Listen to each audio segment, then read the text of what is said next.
ایک مسکراہٹ لیے کہتی وہ کتاب پر نگاہیں جما گئی۔ ہنا کبھی اسے تو کبھی آسمان پر بنے اس سوالیہ نشان کو دیکھ رہی تھی، جو دونوں ایک ہی جیسے تھے، نہ سمجھ میں آنے والے۔ اب اپنی یہ جادوگری کی دکان بند کرو اور چلو، 10 بجے کے بعد سب کے کمرے لاک ہو جائیں گے، جانتی ہو نا؟ پھر ہمیں ساری رات یہیں پر بیٹھنا پڑے گا۔ ہنا اس کا ہاتھ تھامے اٹھی۔ فدار نے اسے کھینچ کر واپس بٹھایا۔ تم ابھی جانتی نہیں ہو فدار کو، میرے لیے کچھ بھی کرنا مشکل نہیں۔ ہم 11 بجے کے بعد کمرے میں جائیں گے۔ اور وہ کیسے؟ بتاؤں گی نا، ابھی یہاں بیٹھو اور 11 بجے کا انتظار کرو۔ اچھا، اور کیا ہے جو 11 بجے تک بیٹھوں یہاں؟ تمہاری سر پھری باتیں سننے کے لیے؟ نہیں، وہ اس کے چشمے کے پیچھے گول گول آنکھیں چھوٹی ہوئیں۔ تم مذاقیہ ہو ہنا، اسی لیے مجھے پسند ہو۔ تم نادان ہو اور نہ سمجھ بھی، وہ مسکرا رہی تھی۔ اچھا، اور تم کیا ایک بوڑھی خاتون ہو، سمجھدار اور پاگل؟ اور ویسے بھی تم مجھ سے 1 سال چھوٹی ہو۔ وہ سیدھی ہوئی۔ جانتی ہوں، عمر میں تم سے 1 سال چھوٹی ہوں، مگر سوچنے میں تم سے 10 سال بڑی ہوں۔ اس کی وہ مسکراہٹ ہنا کو عجیب بھی لگ رہی تھی اور اچھی بھی۔ اچھا بوڑھی دادی اماں، اب بتاؤ یہاں بیٹھ کر کرنا کیا ہے؟ وہ ہنسی۔ 11 بجے کے بعد ایک ستارہ ٹوٹے گا آج، اور پھر وہاں اس جادوئی دنیا سے ایک پتھر کم ہو جائے گا۔ اس پتھر کو آنے میں بس تہائی وقت لگے گا، مطلب بس 15 سیکنڈ۔ اور اس 15 سیکنڈ میں ہمیں ایک وش کرنی ہوگی، ایک ایسی وش جو کسی اچھے کام کی ہو، جس سے کسی کا نقصان نہ ہو، تاکہ اس تارے کے اپنی جگہ واپس لینے سے پہلے ہم اس خالی جگہ کا فائدہ اٹھا کر اپنے لیے کچھ مانگ لیں، جس کی مہلت ہمیں خود اللہ پاک دیتے ہیں۔ ہنا حیرانی سے اس چھوٹی سی لڑکی کی طرف دیکھ رہی تھی۔ اور تمہیں کیسے پتا کہ آج تارا ٹوٹے گا اور 11 بجے کے بعد ہی؟ وہ ٹھوڑی پر ہاتھ رکھتے بولی۔ جادوگر ہوں۔ وہ دونوں ہاتھوں کو اس کی طرف کیے انگلیاں ملاتی ہنا کو گہری مسکراہٹ دے گئی۔ کافی دیر وہ آسمان پر اس سوالیہ نشان کو دیکھتی رہی اور اس پر آڑی ٹیڑھی کسی طرح کی شیپ میں ترتیب دیتی رہی، مگر ناکام۔ اس کے برعکس وہ پاگل لڑکی کبھی کتاب کو دیکھتی تو کبھی آسمان کی طرف۔ وہ آسمان کو یوں دیکھ رہی تھی جیسے وہاں کچھ ایسا ہے جو بس اسے ہی نظر آ رہا ہے، جو بس وہی دیکھ سکتی ہے۔ وہ دونوں رات کے اس پہر لوہے کی ان سیڑھیوں پر بیٹھی تھیں جب اچانک انہیں اپنے کمرے کا دروازہ لاک ہونے کی آواز سنائی دی۔ ارے پاگل لڑکی، گل فام نے دروازہ لاک کر دیا ہے، اب ہم کمرے میں کیسے جائیں گے؟ وہ تیز تیز بول رہی تھی جب فدار نے اچانک اس کے منہ پر ہاتھ رکھا۔ شش، خاموش، میں ہوں نا، اب بس خاموشی سے بیٹھی رہو، کہتی وہ واپس سے اپنے کام کی طرف متوجہ ہوئی۔ پاگل، ہنا نے رخ موڑا۔ آخر اس کے ہمراہ وہاں بیٹھے 11 بج ہی چکے تھے۔ 1 منٹ اور پھر 5 منٹ، مگر کسی تارے کے نہ ٹوٹنے کا نام و نشان ہی نہیں تھا۔ آہ، دیکھ لی تمہاری جادوگری، کوئی تارا نہیں ٹوٹا۔ اب چلو۔ وہ اٹھی۔ فدار نے اس کی کلائی تھامتے واپس بٹھایا۔ بس 2 منٹ اور، 1 اور پھر 2 منٹ گزرے۔ آہ، دیکھو ذرا، وہ ٹوٹا۔ ہنا نے اچانک آسمان کی طرف دیکھا۔ ایک بڑا سا تارا ٹوٹ کر پورے آسمان سے ہوتا ہوا ایک طرف کو غائب ہوا۔ ہنا بے یقینی سے کبھی اسے تو کبھی آسمان کو دیکھتی۔ ارے پاگل، وش کرو فوراً، بس کچھ ہی سیکنڈ ہیں ہمارے پاس۔ وہ آنکھیں بند کیے بڑبڑائی تو ہنا نے فوراً سے آنکھیں بند کرتے ایک گہری سانس بھری اور چند پل بعد آنکھیں کھولتے فدار کی طرف دیکھا۔ وہ اسے ہی دیکھ رہی تھی۔ کیسی لگی پھر میری بھوشوانی؟ وہ چٹکی بجا کر چہکی۔ ہنا اسے حیرانی سے دیکھ رہی تھی۔ اب چلو چلتے ہیں، مجھے بہت نیند آ رہی ہے، وہ منہ پر ہاتھ رکھتی جمائی لیتی بولی۔ وہ دونوں چلتی ہوئی آڈی کے اندر پہنچی۔ وہاں کوئی نہیں تھا۔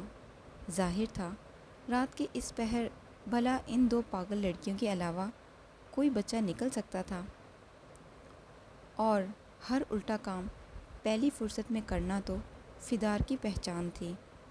وہ اپنے کمرے کے باہر آہستہ آہستہ چلتی ہوئی آ رکی، جو لاک تھا۔ فدار نے ہاتھ میں پکڑی کتاب ہنا کو پکڑائی اور اپنا چشمہ اتار کر اسے فولڈ کرتی اس کی ایک ٹانگ نکال چکی تھی۔ اس کی نوک پڑا لگا چھوٹا سا کور اتارتی وہ جھک کر اسے لاک میں گھما رہی تھی۔ کچھ پل اور اسے ادھر ادھر کرنے پر لاک ایک دم سے کھلا۔ وہ اس سے اپنی کتاب پکڑتے ایک طرف ہوئی۔ تم نے کیسے کیا؟ ہنا نے حیرانی سے اسے دیکھا۔ تالے کھولنے میں ماہر ہوں، کہتی ہوئی وہ ایک مسکراہٹ اچھالتی کمرے میں داخل ہوئی۔ بیڈ پر لیٹے وہ اس سے سرپھری سی لڑکی کی باتیں سوچتی الجھ رہی تھی۔ کیا پاگل لڑکی ہے یہ تو، پتہ نہیں کس جنگل سے آئی ہے۔ آہ، وہ آہ بھر گئی۔ عثمان خان نیازی، ایک نامعلوم انسان، ایک قابل اعتبار سلطان کے لیے وہ حکم کا پکا تھا، جسے وہ جب چاہے اپنے مرضی کے مطابق نکال کر دشمن کو مات دے سکتا تھا۔ وہ اسٹرانگ اور سنجیدہ شخص اپنی دہشت اور غضب سے جانا جاتا تھا۔ اس کی کل کائنات حولیہ اس کی چھوٹی بہن تھی۔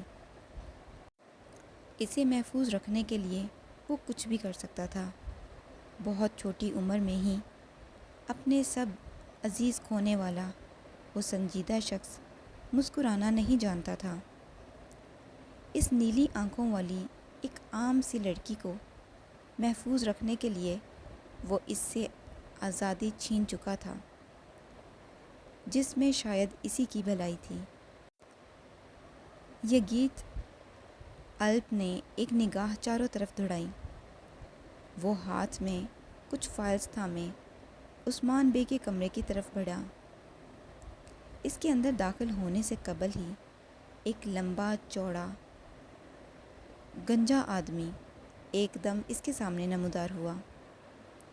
وہ تیز لگام تیز چلتا بریک لگانے سے پہلے ہی اس گنجے آدمی سے جا ٹکرایا۔ یا اللہ خیر، آدمی ہو یا دیوار۔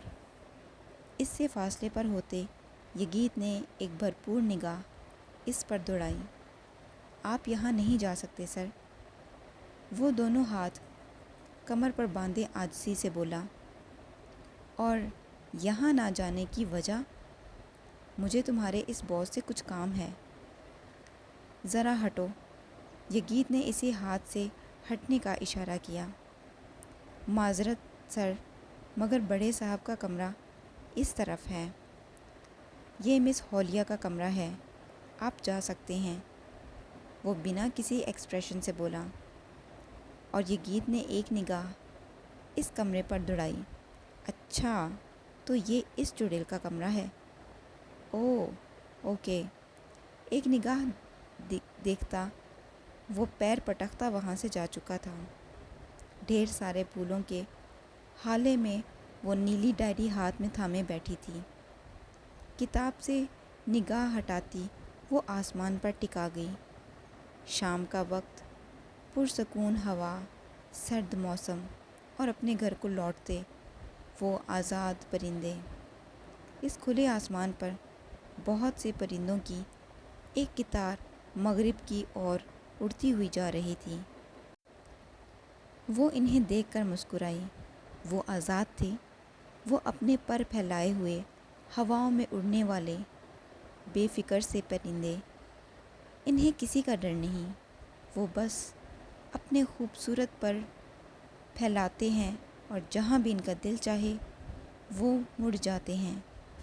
کاش میں ایک پرندہ ہوتی، میں جب بھی اداس ہوتی بس اپنے پر پھیلاتی اور اڑ جاتی، ایک ایسی جگہ جہاں سکون ہو، جہاں میں ہر فکر سے آزاد ہوں، جہاں مجھ پر پابندی لگانے والا کوئی نہ ہو، تاکہ میں ہواؤں میں اڑتی ان بادلوں کو محسوس کرتی۔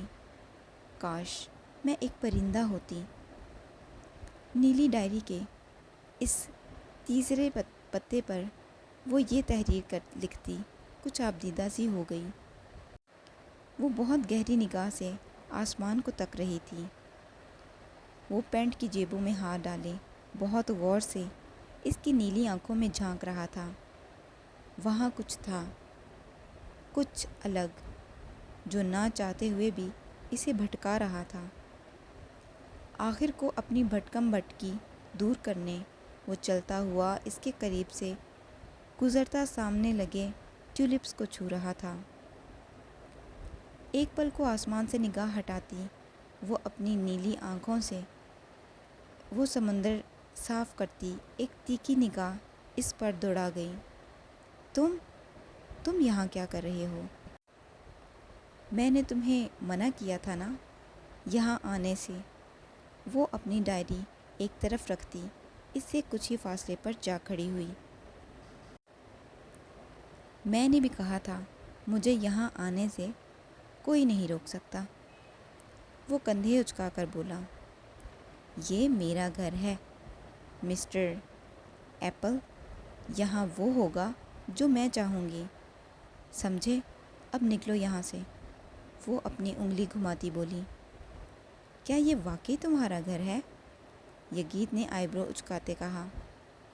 کیوں، تمہیں کوئی شک ہے کیا؟ نہیں، یقین سے تمہارا گھر تو ہے نہیں یہ۔ کیا مطلب تمہارا؟ یہ میرا ہی گھر ہے۔ اچھا، مان لیتا ہوں، تو کیا یہاں تمہاری مرضی چلتی ہے؟ یگیت نے پینٹ کی جیبوں میں ہاتھ ڈالے بولا، بالکل میری چلتی ہے۔ وہ اپنے باوکٹ بالوں کو ایک ادا سے پیچھے کرتی بولی، اچھا تو پھر اس دہلیز کے پار جانے، وہاں سب سے اوپر والی منزل، اور رات میں کمرے سے باہر نکلنے میں بھی تمہاری مرضی ہی چلتی ہوگی۔ ایم آئی رائٹ؟ وہ لب دباتا بولا، جبکہ اس کی بات کے اختتام پر وہ نیلی آنکھیں کچھ لمحوں کو گڑبڑائیں۔ یہ کیا بکواس ہے؟ وہ اپنے اعصاب پر قابو پاتے بولی، وہی جو تم نے سنی۔ تمہیں لگتا ہے کہ تم ایکسٹرا تیز ہو، یا پھر لگتا نہیں محترمہ میں ہوں۔ وہ اپنے بال سنوارتے بولا، جانتی ہو وہاں تمہارے گھر کی اس سب سے اوپر والی منزل سے ترکی کا آدھا ویو بآسانی دیکھا جا سکتا ہے، اور وہ بہت خوبصورت لگتا ہے۔ وہ لب دباتا اسے چڑھا رہا تھا۔ حولیہ نے ایک نگاہ گھر کی اس منزل کی طرف دوڑائی، اور جانتی ہو تمہارے گھر کے باہر وہ نظارہ، ابھی بات اس کے منہ میں ہی تھی کہ اسے اپنے بالوں پر ایک مضبوط گرفت محسوس ہوئی۔ تمہاری ہمت کیسے ہوئی مجھے حولیہ کو چڑھانے کی؟ بتاؤ کیسے؟ وہ ایڑیاں اٹھائے اسے بالوں سے جکڑے جھنجھوڑ رہی تھی، جبکہ وہ مضبوط سا لمبا چوڑا آدمی اپنی جگہ سے بس تھوڑا سا ہی ہلا تھا۔ وہ اچانک سے اس کی توقع تو بالکل بھی نہیں کر رہا تھا۔ ارے لڑکی، کیا پاگل ہو گئی ہو تم؟ وہ اس کے ہاتھوں کو دور کر رہا تھا، مگر وہ جو پہلے کی تپی ہوئی تھی آج سارا غصہ اس مسٹر ایپل پر نکال کر ہی دم لینے والی تھی۔ تم میرے ہی گھر آ کر مجھے ہی باتیں سنا رہے ہو؟ اتنی جرت تمہاری! آہ! اس کی زوردار گرفت پر یگید کی ایک آہ نکلی۔ اس نے ایک جھٹکے سے اپنے ہاتھ دور کیے۔ وہ اس سے کچھ ہی فاصلے پر کھڑا ہکا بکا اسے حیران ہو کر دیکھ رہا تھا۔ پاگل لڑکی، یہاں رہ رہ کر تمہارا یہ پاگل پنا تمہارے دماغ پر کچھ زیادہ ہی اثر کر رہا ہے۔ دن بدن اپنا توازن کھو رہی ہو تم۔ کیا کہا تم نے؟ پاگل؟ تم نے مجھے پاگل کہا؟ وہ تیز تیز نگاہیں ادھر ادھر دوڑا رہی تھی۔ اچانک ہی اس کی نظر سامنے پڑے پانی کے پائپ پر پڑی۔ ایک پل میں وہ اسے اٹھاتی آن کر کے اپنے سامنے کھڑے اس لمبے سے آدمی کی طرف کر گئی۔ پائپ سے نکلتا پانی اسے بھگو رہا تھا۔ وہ ایک پل میں فاصلے پر ہوا۔ تمہارا دماغ خراب ہو گیا ہے کیا؟ لڑکی، وہ بول رہا تھا، جبکہ اب مقابل کے چہرے پر غصے کی بجائے ایک شریر سی مسکراہٹ تھی۔ وہ پائپ کو ہاتھ سے ادھر ادھر ہلاتی ہلکا سا مسکرا رہی تھی۔ یگید نے ایک نگاہ اس کے چہرے کی طرف دیکھا اور وہ لمبا آدمی لب دباتا پانی کے اس پائپ کے بالکل سامنے سیدھا کھڑا ہوا۔ دونوں ہاتھ کمر پر باندھے وہ بھیگتا ہوا اسے دیکھ رہا تھا۔ ایک نگاہ اس پر دوڑاتے وہ پائپ بند کر کے ایک طرف پھینک گئی۔ وہ چہرے پر ہاتھ پھیرتا بالوں تک لے گیا۔ اس سفید شرٹ میں اس لمبے آدمی کی فٹ باڈی اب مکمل نمایاں ہو رہی تھی۔ وہ ایک پل میں بالوں میں ہاتھ پھیرتا سیدھا ہوا۔ آہ! اتنا فریش باتھ دینے کا شکریہ، مس۔ ویسے بھی میں آج صبح نہایا نہیں تھا، اب اچھا لگ رہا ہے۔ ایک گہری سانس بھرتا وہ اس کے قریب ہوتا، بالوں کو جھٹک کر چھینٹیں اس پر اچھالتا ایک سائڈ سے گزر گیا، جبکہ وہ برا سا منہ بناتی اپنا چہرہ صاف کرتی اسے جاتے ہوئے دیکھ رہی تھی۔ بے وقوف انسان! بال جھٹکتی وہ واپس سے اپنی ڈائری تھامے بیٹھی، ہاتھ میں فائلز تھامے ایک نگاہ لیپ ٹاپ پر ڈالتا۔ وہ اس کشادہ ڈرائنگ روم میں بیٹھا ہلکا سا مسکرا رہا تھا۔ اس کی شرٹ اب کچھ سوکھ گئی تھی، مگر اس مضبوط دل میں اب وہ نیلی آنکھیں دھیرے سے نقش ہو چکی تھیں۔ نہ جانے کیوں تمہارے گھر کی وہ سب سے اوپر والی منزل، وہاں سے آدھے ترکی کا ویو بآسانی دیکھا جا سکتا ہے۔ وہ ایک نگاہ اوپر چھت کی طرف دوڑا گئی۔ لان میں بیٹھی وہ ترکش قہوہ ہاتھ میں تھامے بہت گہری نگاہ سے چھت کی طرف دیکھ رہی تھی۔ وہ ایک نگاہ اپنے سے کچھ ہی فاصلے پر کھڑے اس ہٹے کٹے گنجے آدمی پر دوڑا گئی۔ یوسف بے! اس کے پکارنے پر ساتھ کھڑے آدمی نے عاجزی سے گردن جھکائی۔ حکم! آپ سے ایک بات پوچھوں؟ وہ سیدھی ہوئی۔ ضرور پوچھیں۔ اگر آپ کے اختیار میں مجھے کچھ دینا ہوتا تو آپ مجھے کیا دیتے؟ وہ سامنے دیکھتی بول رہی تھی۔ معذرت، مگر ایک خادم کی کیا اوقات؟ وہ گردن جھکائے بولا۔ اور آپ جانتے ہیں میں آپ کو خادم نہیں سمجھتی۔ آپ میرے باپ کی جگہ ہیں یوسف بے۔ جو میں نے پوچھا اس کا جواب دیں۔ آپ کی کسی بات کا برا نہیں مناتی میں، آپ جانتے ہیں تو آپ کہہ سکتے ہیں۔ وہ سپ لیتی بولی۔ کچھ دیر کی خاموشی ہوئی۔ اگر میرے اختیار میں ہوتا تو میں آپ کو آزادی دیتا، وہ گردن جھکائے عاجزی سے بولا۔ حولیہ کے چہرے پر مسکراہٹ گہری ہوئی۔ آپ جانتے ہیں نا، آج میرا جنم دن ہے۔ جانتا ہوں۔ تو کیا آج اس دن آپ مجھے تھوڑی سی آزادی دے سکتے ہیں؟ آپ کو کیا چاہیے؟ وہ ہاتھ باندھے کھڑا تھا۔ میں بس کچھ دیر وہاں اوپر جانا چاہتی ہوں، بس کچھ دیر۔ گردن جھکائے کھڑے اس آدمی نے ایک گہری سانس بھری۔ مجھے معاف کر دیں، مگر بڑے صاحب کے خلاف جا کر میں وہ کام نہیں۔ وہ رکا۔ حولیہ نے ایک گہری سانس بھری۔ یعنی آج کے دن بھی میری خواہش بس خواہش ہی رہ جائے گی؟ وہ مسکرائی۔ میں نہیں، مگر کوئی ہے جو آپ کی یہ خواہش پوری کر سکتا ہے۔ اس کے الفاظ پہ حولیہ نے سوالیہ نگاہ سے اسے دیکھا۔ کون؟ Mister apple. وہ سیریس چہرہ بنائے بنا کسی تاثر کے بول رہا تھا، جبکہ اس کا وہ نام سن کر حولیہ کی ہنسی چھوٹی۔ وہ پاگل انسان! اور میں اس سے مدد کیوں لوں گی بھلا؟ اگر اس نے بھائی جان کو بتا دیا تو؟ وہ ایسا نہیں کرے گا۔ یوسف نے بات مکمل کی۔ نہیں، اس سے مدد نہیں لوں گی۔ پاگل ہے وہ تو۔ ہاں۔ وہ رخ موڑتی تیز تیز چلتی اپنے کمرے کی طرف بڑھی۔ جب ہال سے گزرتے اچانک ہی اس کی نگاہ اس لمبے آدمی پر پڑی۔